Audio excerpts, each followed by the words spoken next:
नमस्कार मंडळी, सुप्रभात. आत्ताच आमच्या साईडच्या मागच्या गेटवरनं बाहेर पडलो आहे. म्हटलं एक फेरफटका मारूया.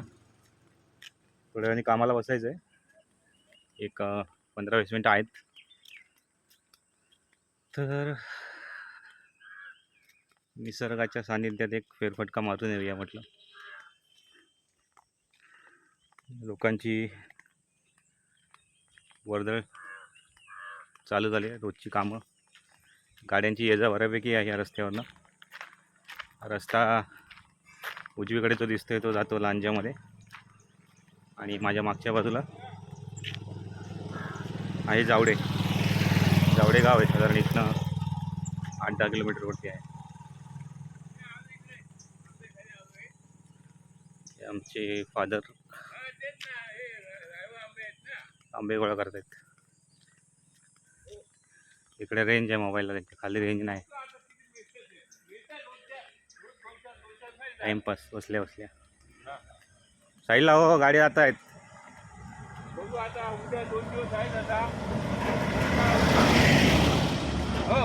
साईडला उभे राहा.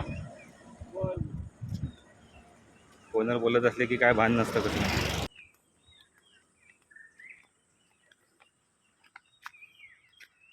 हा बघा आंबा. एक विषय बरेच दिवस डोक्यात चालू आहे, म्हणजे विचार करायला इथली माणसं भाग पाडतात असा विषय आहे. विषय आहे कोकण आणि कोकणातली माणसं यांच्याशी रोजच्या दैनंदिन जीवनामध्ये आपला संबंध येतो, आणि त्याच्यामुळे आपल्याला ती लोक विचार करायला लावतात. साधारण अनुभव असा आहे गेल्या 3-4 वर्षातला, जी काही माणसं आम्ही बघितलेत त्यावरून सांगावं असं वाटतं. एखादा माणूस सामान्य परिस्थितीतनं किंवा अगदीच झलाकीच्या परिस्थितीतनं स्वतःच्या टॅलेंटवरती, मेहनतीवरती मोठा होतो, एखाद्या प्रोफेशनमध्ये नाव कमवतो, आणि हळूहळू लोकांमध्ये नाव व्हायला लागतं. नावलौकिक वाढतो, लोक आजूबाजूला गोळा होतात, आणि व्यावसायिक म्हटल्यावरती व्यवसाय चालवण्यासाठी लागते ती मॅनपॉवर. तर बरीचशी लोक कामाच्या निमित्ताने बांधली जातात. त्या लोकांच्या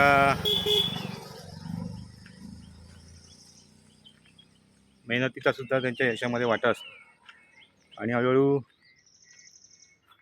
नावलौकिक मिळतो, त्यांचं प्रस्थ वाढत जातं, आणि प्रामाणिकपणे काम करणारी लोक असतात, यश त्यांच्या पाठीशी नेहमीच असतं. त्यातली काही लोक अशी असतात की जी आपल्या कामाशी प्रामाणिक असतात. त्यांना समोरच्याला विनाकारण अंधारायला गोंधळायला आवडत नाही, त्याचा स्वभाव नसतो. आणि कामानिमित्त जवळ आलेल्या लोकांचं असं आहे की इन जनरल कुठल्याही जो माणूस एखाद्या व्यावसायिकाकडे कामासाठी बांधून आहे, त्या लोकांना तुम्ही शिस्त लावायला गेलात तर तो माणूस हाताबाहेर जातो. अशी डेली बेसिसवरती कामं करणारी लोक म्हणा, किंवा तुमच्या हाताखाली जी तुम्ही टीम बनवलेत त्या लोकांना एखाद्या तुमच्या नियमामध्ये बांधून ठेवायला गेलात तर ती लोक ऐकत नाहीत. आणि कोकणी माणूस या बाबतीत कोणाचं ऐकत नाही. तो कोण मला शिकवणार, मी दुसरीकडे जातो, मला दुसरीकडे बरीच डिमांड आहे. छोटी मोठी काम करणारा पण वाटतं जगामध्ये मी एकटाच, त्यामुळे माझ्याशिवाय यांचं होऊच शकत नाही काम. मी जर सोडून गेलो तर बघतो यांचं कसं होतं. तर अशी प्रवृत्तीची माणसं पण आहेत. मग त्यातलीच काही लोक पाय खेचायला सुरुवात करतात. त्यांच्या अपरोक्ष त्यांच्याशी यांचं चांगलं आहे त्या लोकांबद्दल त्या लोकांशी यांची बदनामी करायला सुरुवात करतात. एक्झाम्पल आम्ही, आता आम्हाला आमचं एक व्यक्तीची चांगलं जमतं आहे, आणि त्यांची जी टीम आहे त्यातली 2 माणसं सांगतायत की नाही ही व्यक्ती अशी अशी. आता आम्ही आमचं त्या माणसाबद्दलचं जे मत आहे ते आमच्या स्वतःच्या अनुभवातून बनवलेलं आहे. आणि चांगुलपणावर विश्वास ठेवणारी आम्ही माणसं आहोत. त्यामुळे अजून कोणीतरी व्यक्ती, तिसरी व्यक्ती काहीतरी सांगतंय, त्याचे वैयक्तिक अनुभव सांगतंय, ते आमच्याशी असे वागले, तसे वागले, त्याच्यावरनं आम्ही चांगल्या माणसाबद्दलचं मत बदलणं हे काय आम्हाला म्हणजे व्यावहारिक वाटत नाही. व्यावहारिकच म्हणायला हवं, कारण जिथे व्यवहार येतो तिथे चांगले संबंध ठेवणे भाग असतात. तुम्ही कोणीतरी काहीतरी सांगतोय म्हणून त्याच्याशी वाकड्यात जाणं हा मूर्खपणा आहे. आणि जिथे गोष्टी चांगलेपणाने होतात तिथे चांगलेपणानेच त्या करून घ्यायला हव्यात. तर मग असं तो हळूहळू ज्या माणसांना आपण मोठी केली ती माणसंच आपली बदनामी करायला लागतात. आणि मग त्या माणसाचा चांगुलपणावरचा विश्वासच उडतो. आणि होतं असं की प्रत्येक माणसाला तो मग एका नजरेतनं बघायला लागतो. विश्वास थेट ठेवणं, ज्यांच्यावर विश्वास ठेवला त्यांनी दगा दिल्यानंतर कुठल्याही व्यक्तीवरती पहिल्या नजरेमध्ये विश्वास ठेवणं हे त्यांच्या तत्वामध्ये मग बसत नाही, कठीण होऊन जातं. मग हळूहळू ते दुष्टचक्र वाढत जातं की कोणामुळे कोण वाईट, यांच्यामुळे मी वाईट का माझ्यामुळे हे वाईट, असं. ही प्रवृत्ती सगळीकडेच आहे, पण कोकणामध्ये ही प्रकर्षाने जाणवते. कारण जिद्दीवरती मेहनतीने स्वतःचा व्यवसाय उभी करणारी लोकं ही 100मध्ये 2च असतात. उरलेली 98 लोकांमधली 8च लोकं अशी असतात जी त्यांना प्रामाणिकपणे साथ देतात आणि त्यांच्या बाजूनी शांत उभी असतात. बाकीच्या 90 लोकांमध्ये ती जिद्द नसते म्हणा, जिद्द नसते, त्यामुळे ईर्ष्या निर्माण होते की अरे हा माणूस एवढा पुढे गेला, वय तर माझं एवढंच आहे त्यांचं, त्यांनी जे स्वप्न बघितलं आणि पूर्ण केलं, मी तर आयुष्यामध्ये अजून काहीच नाही करू शकलो आहे. आणि न्यूनगंड असतो, न्यूनगंड प्रत्येक माणसाच्या मनात असतो जो हे सगळं करू शकत नाही. न्यूनगंडाला चॅनलाइज करायचे 2 मार्ग आहेत. एकतर स्वतः पॉझिटिव्ह विचार करून काहीतरी आयुष्यामध्ये करण्याचं उद्दिष्ट ठेवायचं, नाहीतर अशा गोष्टींमध्ये पडायचंच नाही. आपलं काम बरं, आपण बरं. सगळीच माणसं काही धंदा करू शकत नाहीत. आपल्या रुटीन जे आपलं आहे, डेली आयुष्य आहे, त्याच्यामध्ये सुखासमाधानाने जगणारी पण आमच्यासारखी माणसं आहेत. पण जेव्हा या दोन्हीकडच्या माणसांशी संबंध येतो त्यावेळी विचार करायला लागतं की खरं कोण, खोटं कोण. आपल्याला गरज नाही खरं खोटं करायची, पण आपल्याला दोन्ही पार्टीची गरज असते. एक माणूस आपल्याला सपोर्ट सिस्टम म्हणून पाहिजे असतो, एक माणूस आपल्याला प्रत्यक्ष ग्राउंड लेवलला काम करताना आपण त्याला बघत असतो, त्याची पण कधीतरी गरज पडते. पटकन वागणं तसा आमचा स्वभाव नाही, पण ही माणसं एकमेकांशी पटकन वागायला लागतात तेव्हा विचार करायला लागतो की नक्की काय आहे.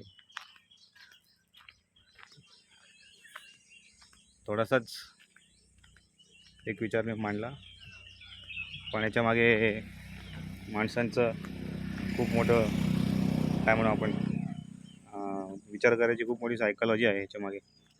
माणसं कुठल्या कुठल्या दृष्टीने कसा कसा विचार करू शकतो हे आपण नाही सांगू शकत. आपण एवढंच करू शकतो, चांगुलपणाचा विश्वास आपला कायम ठेवायचा. व्यवहारामध्ये व्यावहारिकपणे वागायलाच हवं, पण तिथेसुद्धा चांगुलपणा ही पहिली प्रायोरिटी असली पाहिजे. आणि गोड बोलूनच कामं होतात, हे तत्त्व कायम लक्षात ठेवा. सगळ्याला कायदे कानून दाखवायला गेलात तर तुमची कामं होणार नाहीत. तर असं आहे एकंदरीत. हा आमचा एंट्रन्स आहे रामाश्रयचा, मेन एंट्रन्स. हा खाली व्ह्यू दिसतोय टोकापर्यंत, जे ऊन सावलीचा खेळ दिसतोय इथून बघायला एकदम जबरदस्त वाटतो. मी मागच्या गेटवरनं आलो, आता इथून मी खाली जातोय आणि आता जाऊन बसायची वेळ झाली आहे कामाला. 9:30 पावणे 10पर्यंत. पावसाची चिन्ह नाही आहेत, पाऊस यंदा बऱ्यापैकी रखडण्याची चिन्ह आहेत. जून महिना कोरडाच जाणार आहे. आणि कोकणामध्ये पूर्ण मे महिन्यात फक्त 2 वेळाच पाऊस पडला. बाकी मुंबईची अवस्था विचारायला नको. बदलापूर तर एकदम हॉटस्पॉट झाला आहे. 40 डिग्री रोजचं टेम्परेचर आहे, घरामध्ये बसणं कठीण आहे. त्यामानाने इथे क्लायमेट सुसह्य आहे, बाहेर फिरू शकतोय. एवढी आजूबाजूला झाडी आहेत त्यामुळे वारा आहे दुपारनंतर बऱ्यापैकी. कोकणामध्ये जगणं सुसह्य आहे, फक्त माणसांशी जुळून घेता आलं पाहिजे, ज्यांच्याशी तुमचा संबंध येतो त्यांच्याशी. गर्दीशी इथे आपला संबंध दुरून पण नाही आहे. त्यामुळे रोज तुम्हाला काही हजारो लोकांशी डील करायचं आहे. पावला पावलावर भांडणं आहेत असा काही विषय नाही आहे. जेवढ्या माणसं तुमच्या आयुष्यात आहेत तेवढ्यांची जुळवून घ्या. गोडीगुलाबनी राहा.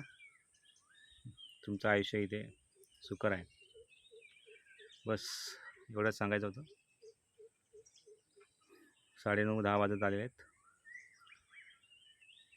पुन्हा भेटूया एखाद्या नवीन विषयावरती. अजून काय ते परवा आता क्रिकेटचा संध्याकाळचा व्हिडिओ टाकला होता, तुम्ही बघितला असेलच. नसेल बघितला तर नक्की बघा. आणि अजून नवीन नवीन काहीतरी विषय डोक्यात येतील तसे मांडायचा विचार आहे. तुम्हाला आवडत असतील, इंटरेस्ट असेल तर चॅनलला सबस्क्राईब करत राहा. नोटिफिकेशन तुम्हाला येत राहतील नवीन व्हिडिओचे. काय करायचं कसं करायचं यूट्यूब बघणाऱ्या प्रत्येकाला माहितीच आहे, वेगळं सांगायला नको. सबस्क्राईब करा, बेल आयकॉनवर प्रेस करा, नोटिफिकेशन तुम्हाला येत राहतील. आणि थंबनेलवरनं जर विषय आवडला तर व्हिडिओ पूर्ण पहा आणि तुमच्या प्रतिक्रिया नक्की कळवत राहा. धन्यवाद.